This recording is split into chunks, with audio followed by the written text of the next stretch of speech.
ఈ 2 ఏళ్లలో మీరు చాలా సమస్యలు చూశారు, చాలా ప్రాంతాలు. అవును సార్. మీరు ఆ యువకుల నుంచి ఏం నేర్చుకున్నారు? మంత్రిగా ఏం ప్రదర్శించారు? అన్న నేను స్టాన్ఫర్డ్లో ఎంబీఏ చేశా. నేను స్టాన్ఫర్డ్ ఎంబీఏకి అప్లై చేసినప్పుడు ఒక ప్రశ్న ఉంటుంది స్టాన్ఫర్డ్లో, వై స్టాన్ఫర్డ్ ఎంబీఏ అని. అంటే ప్రైవేట్ రంగం నుంచి రాజకీయాల్లోకి నేను రావాలనుకుంటున్నాను, ఏదో ఒక టైంలో వస్తాను, స్టాన్ఫర్డ్ ఎంబీఏ నేను ప్రిపేర్ చేస్తున్నాను భావిస్తున్నాను అనుకున్నాను అని రాసా. కానీ అక్కడికి వెళ్ళి చదువుకున్నారు, నాకు అర్థమైందంటే స్టాన్ఫర్డ్ ఎంబీఏ బిజినెస్కి మంచిది అని. పాదయాత్ర రాజకీయాల్లో ఒక ఎంబీఏ లాంటిది. ఎందుకంటే ప్రజలకి దగ్గర ఉంటాం, నిరంతరం ప్రజల సమస్యలు తెలుసుకునేవాడిని.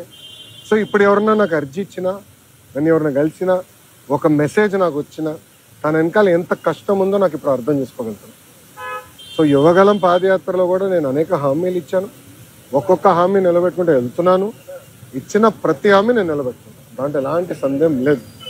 రెండోది, యువగలం పాదయాత్ర అయిన తర్వాత నిరంతరం ప్రజల్లో ఉండాలని నా కోరిక. సో అమరావతిలో కూడా, ఎందుకంటే నాకు మంత్రిగా నాకు బాధ్యతలు ఉంటాయి కనుక, నేను ప్రజల్లో ఉండాలంటే నిరంతరం ప్రజల్ని కలవాలని ప్రజా దర్బారు పెట్టుకున్నా. ఇక్కడ కూడా మీరు చూస్తే వైజాగ్ వచ్చి మీరే ఉన్నారు, కోర్టు కొంచెం లేట్ అవుతుందని పరిగెత్తుకుంటూ వచ్చే తప్ప మళ్ళీ ఇప్పుడు వెనక్కి అక్కడికి వెళ్తున్నా, పార్టీ హౌస్కి వెళ్తున్నా, ప్రజల దగ్గర అర్జీలు తీసుకుంటున్నా, వాళ్ళ సమస్యలు పరిష్కరించే మార్గం నేను ఎత్తుకుంటాను. ఆల్రెడీ మేము రాసుకున్నాము, అది సంబంధించిన మంత్రులందరి దగ్గర పంపించాను. ఆర్థిక శాఖ మంత్రి కేశవ్ అన్న కూడా చర్చించాను, దానికోసం ప్రత్యేక నిధులు కూడా ఆయన కేటాయిస్తానని నాకు హామీ ఇచ్చారు. వచ్చే బడ్జెట్లో అది ఉంటుంది, తప్పనిసరిగా ఇచ్చిన ప్రతి హామీ మేము నిలబెట్టుకుంటాం.